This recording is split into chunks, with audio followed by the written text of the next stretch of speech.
Joining us now is Dale Torborg, and we are going to be having a lot of fun. You could see, right? I mean, it's fun already, right? Don't we look like we're having fun?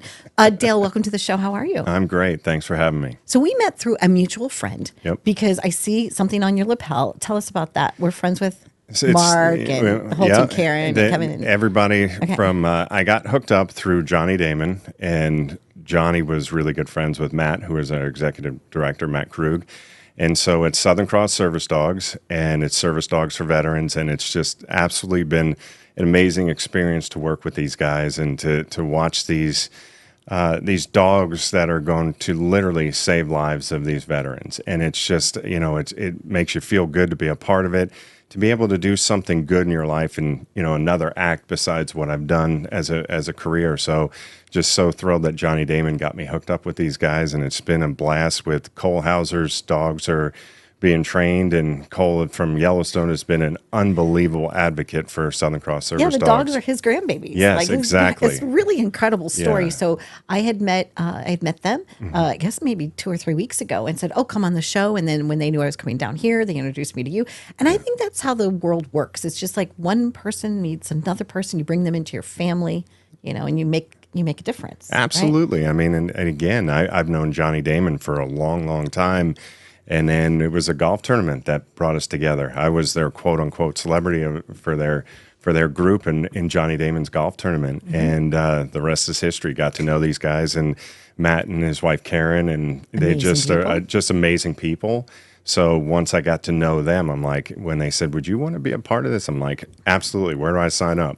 Well, I met Johnny Damon at a golf outing also, at Victor Green's golf outing. Right. And interviewed him, and we talked about his action figure toys on what we're also going to be talking about, which is another show I'm doing called Toys of Our Lives. Correct. So I am helping my friend Matt Nuccio, who's doing this show about Toys of Our Lives, because he grew up in the toy industry. Mm-hmm. He gave my son Matthew an internship a couple of years ago. I said, "Do you want to be a guest on my show?" He's like, "I've always wanted to do my own show." So for the last year, we've been developing a show about celebrities and how play helps them become who they are as a grown-up. Right. And so in your case, it almost is big like, time. Right. It's like it happened for you. That was the magic for you. Right. Yeah, so I think so. I mean, that's one of those things, as growing up and the imagination, these are just an extension of your imagination. What can you do? I mean, sitting there, they're doing nothing, but it's your imagination puts them in those worlds. And, my favorite show growing up was the 1966 Batman with Adam West. Yes. And just absolutely loved that show growing up. Yeah, exactly. And so I was such a huge Batman fan, and I was also I have 2 older brothers, but my oldest brother was the one who got me into Kiss when I first saw the Destroyer album. Yes, which is actually that on that belt right there is the Destroyer logo, and so I was hooked at that point. Just I saw the front cover, and I'm like, this is incredible. Who are these guys? Yeah. Then I started listening to the music, and I was literally hooked. I always loved the idea of how Batman with the mask, and they had their other whole life that no one knew about. And same with Kiss. I always thought it was incredible that Kiss was able to have those concerts, sell out Madison Square Garden over and over again, take the makeup off, and then could walk down the street. I always thought that was incredible. It was my first concert. Was it? I was telling you, I grew up in St. Louis, Missouri. Yes. But yeah, it was they played, and I went, and it was the most incredible thing I had ever seen in my life. With makeup or without? It was with the makeup. Okay. Yeah. So so they played in St. Louis, and I went to a Kiss concert, and I thought I was like the coolest girl in the world. Oh, right? you were. So exactly, Yeah, I was at a Kiss concert. And then we also have another interesting St. Louis connection. We'll talk about that briefly, and then we'll go back. Is that me growing up in St. Louis? I told you I would watch wrestling with my grandfather, wrestling at the Chase. My grandpa Campana. And you said, how is St. Louis fit into your wrestling career? So St. Louis was when Kiss wanted to have Gene Simmons was the one who brought it to WCW and Eric Bischoff, and they wanted to do a wrestling character based on Gene's alter ego. And me being a huge Kiss fan since the time as far back as I can remember, I'm like, I got to get this character. I've got to do a tryout or whatever I need to do this. And so the tryout, I had blown out my knee in the United Center in Chicago about 6 months prior. And so I actually had tickets to go see Kiss do the first night of the Psycho Circus tour in LA, but I blew my knee out, so I couldn't go. So then, now you fast forward, I find out about this character, and they said, hey, the day that I was cleared, I hadn't done anything yet, they called me in and said, you have a tryout match on Sunday. And this was on a Friday. I had cleared on a Friday, and I'm like, I got to do it. And so it was actually in St. Louis, and as I landed at baggage claim, there was a little blonde bodybuilder, and she was waiting for her car, and I hadn't met her yet. And I said, "Do you need a ride?" I knew that she was with WCW, and ended up being my wife. So that's where we first met at the Avis counter at St. Louis. And so now once a year you go and you just kiss her at the Avis counter. Well, I don't know. I actually went not too long ago to there, and it's not there. That Avis counter's not there, but I did take a picture, and I said, this was the spot. And I took a picture, and I sent it to my wife. That's so sweet. Yeah. My daughter Elise is a sculptor and a builder, and so if you need her to build you that Avis counter, I think I know somebody that can make that happen. Yeah. So here you were, a young boy playing with Batman and Robin figures and things like that, but you brought your own figures. Yes. This was yours as a child. This was mine, and these all were. The Batman and Robin. Right. And this, my parents saved them, and so I ended up, these have been I put them in, I have a man cave at home. Okay. Big trophy room. Every man deserves a man cave. Yes, Sometimes it's the basement, right? Sometimes it's the boiler room, but everybody deserves a man cave. Oh, right? Absolutely. And then people come and say, it's going to take me a week to see everything in here. Wow. So, this was, so this is not the original body of Gene. No. This was actually the Superman Christopher Reeve body, but I wanted Gene Simmons to be jacked. Right. So you just took the head off. Yeah, I took the head off, put it on there, and put the outfit on. And these were right here were the actual Batman and Robin. I had to recreate because I lost the emblems used to come off. They were just stickers. Oh, yeah. So I ended up recreating. I cut little leather and I painted it. So both of those I recreated from, because I wanted, as a kid, I lost those things. How that happens. Right. So then you kind of fast forward again, and it's kind of crazy how things work. So Figures Toy Company is the one. These are of me. So if you look, one has the blonde streaks in it. There I am. Yes, right there. Making sure there's no glare on it. Yeah. Yep. It's incredible. Yeah. So they did an amazing job, but there was a sculptor, Danny the Pharaoh. He went by the Pharaoh.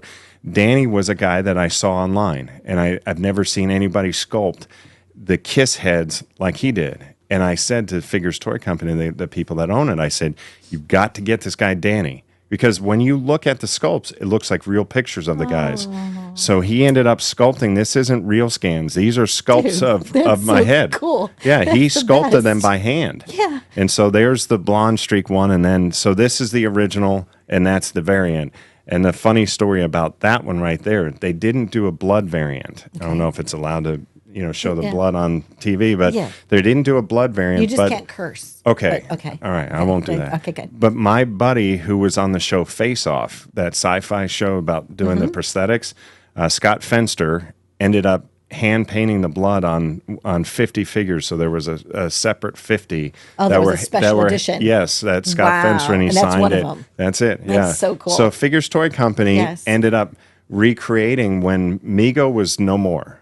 And then years later, there was such a demand for the figures, the Mego figures from when we were all kids, that they ended up getting the rights to do the entire the bodies, the styles, everything, and even the Batman, the 66 Batman and the Mego Batmans, and the DC Comics and Marvel. They were able to get all those licenses, but they were the ones that based out of Tampa that did these figures. I just have to ask, when your mom saw this, and because she saved your toys when you were a little boy, did she cry? No. Like, what was her reaction? No, I think she cried because she hated Kiss. Okay. And she hated wrestling. So I was kind of a disappointment when it came to my profession. Oh, no. But yeah, she hated Kiss growing up. She was probably worried about you too, right? Probably. That I was a little off center. But that the funny thing though is literally she said, you'll grow out of Kiss. You'll grow out of them. They'll be gone in but no you grew time. into Kiss. Yes, is what and you then, did. You grew then into it. 50 right. years later, they're still at Madison Square Wow. Garden. Go to the last show at the Madison Square Garden. Wow. You know, Yeah. it was amazing that they're still going on, and these are still going. Yes. Migos back, and Amazing. So it all comes full Go circle. I Toys, think. right? Yeah, Go Toys. absolutely. How literally how toys inspired you. Absolutely. And how music inspired you. Yep. Right? Yep. Now you also started out, you're the son of a famous ball player. And Yep. I'm sorry that he recently passed. Yes, thank you. I did not Yes. realize that. I'm Yes. so sorry that he passed away. Yeah, thank But you. originally you went into baseball and then right. you had an eye injury. Yeah, Okay. I went to Northwestern, and then I ended up going and playing professional baseball, and I was with the Kingsport Mets. Got hit in the face with a pitch. I didn't know my depth perception was messed up in my left eye until sometime later because I got traded to the Yankees. And while I was with the Yankees, my college roommate at Northwestern was playing in the Rose Bowl, 95 into 96.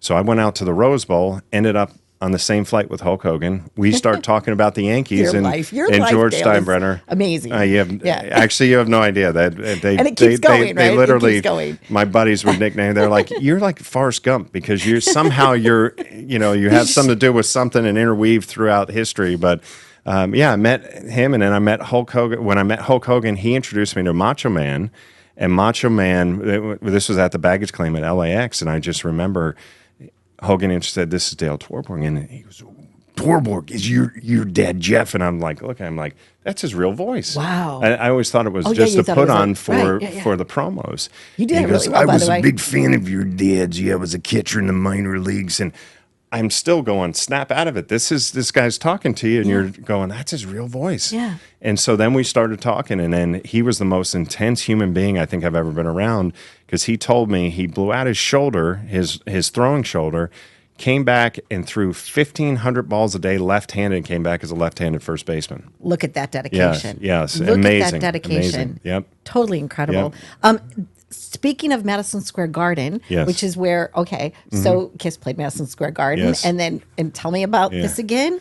That was built just for that show. Yeah. Because a bunch of the wrestlers, the Blue Meanie, Medusa, it was Bubba Ray Dudley, bunch of us all went to the show. And we just wanted to do something special. And that was really to commemorate 50 years of Kiss and what Kiss has meant to us throughout those years. And just so thankful, whatever the members of the band at the time, we were just thankful that Kiss was there. Yeah. You know, that Kiss literally was every part of my life. There's a soundtrack that went along that Kiss recorded of my entire life. And then, that was last December, not this past December, the December before, Kiss sold out Madison Square Garden 2 nights, and I ended up going to the very last show at the Garden. I had to. Yeah. You know what I mean? I just had yeah. to. So, to like we were talking about with the toys of, this was mine growing up, and to have my own action figure with the Kiss makeup, because I was the only one licensed, if you ever think about it, I was the only one licensed to wear Gene's makeup. And mine's a little different. I got a little grief from people in the Kiss world. Right. You don't know how to do it. And I'm like, I do know how to do it. I've been doing it since I was 5 years old. Right. But when Gene when we started doing the look of the character, he goes, I don't want a clone. Right. I want there to be a separation, and I had red contacts. So that's why the blonde streaks, that's where they came from originally. Because I wanted if you saw me and you saw Gene and the average person who wasn't a big Kiss fan or wrestling fan, and you saw them side by side, you go, oh, that's the wrestler and that's the guy from Kiss. Mm-hmm. So that's why we did the different colors, did the blonde streaks in the hair, the red contacts, and we just had a little different look, and because Gene wanted it that way, and I thought it was great. Yeah, just out of respect. Yes, absolutely. Obviously, you guys have a mutual respect for each other, which I think is completely he was so incredible to me. Wonderful. Working through this whole thing, Paul Stanley has been so great to my family.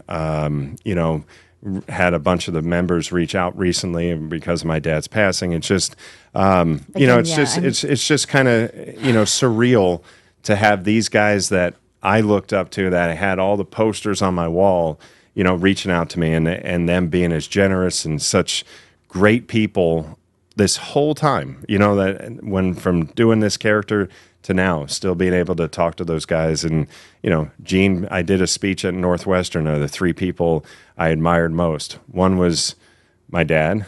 The other one was Gene Simmons and Don Mattingly of the Yankees. So it kind of gives you a pretty good encapsulation of what I am as a, who really made me. And I love that you're using your celebrity and your platform now to make a difference in the lives of others. I hope the veterans so. with the dogs. Same thing when you said that you have this magical life. I do too. So much so, I say I live in the land of serendipity. Magical things keep happening to me, and they still happen, right? So now I've learned to kind of just breathe and just accept it, because it used to be kind of weird. Like the time I interviewed Jay Leno, I'm like, I was crying profusely, and I called my dad. He goes, "Babe, you okay?" I said, "Yeah," but I said, it's not like I grew up to be on The Tonight Show. The guy from The Tonight Show was on my show. I said, Dad, I just talked to Jay Leno, right? And there have been moments now that I've had the show for 17 years that still surprise me. And I just love doing it because it brings so much to the audience. Absolutely. Right? What you do and what I do, it's really for the audience. Like we get to live these experiences and share them, because they might not ever get to meet Gene Simmons or Paul Stanley or Kiss. Right. But because you have, and we talk about it, we bring them in. Absolutely. Right? It's such a privilege and an honor to get to do what we do. And I really loved our visit. This makes me feel so cool. I mean, just the energy of it. Yeah. It has good energy. It does. It feels good. And I think you're right, is when good things happen to good people.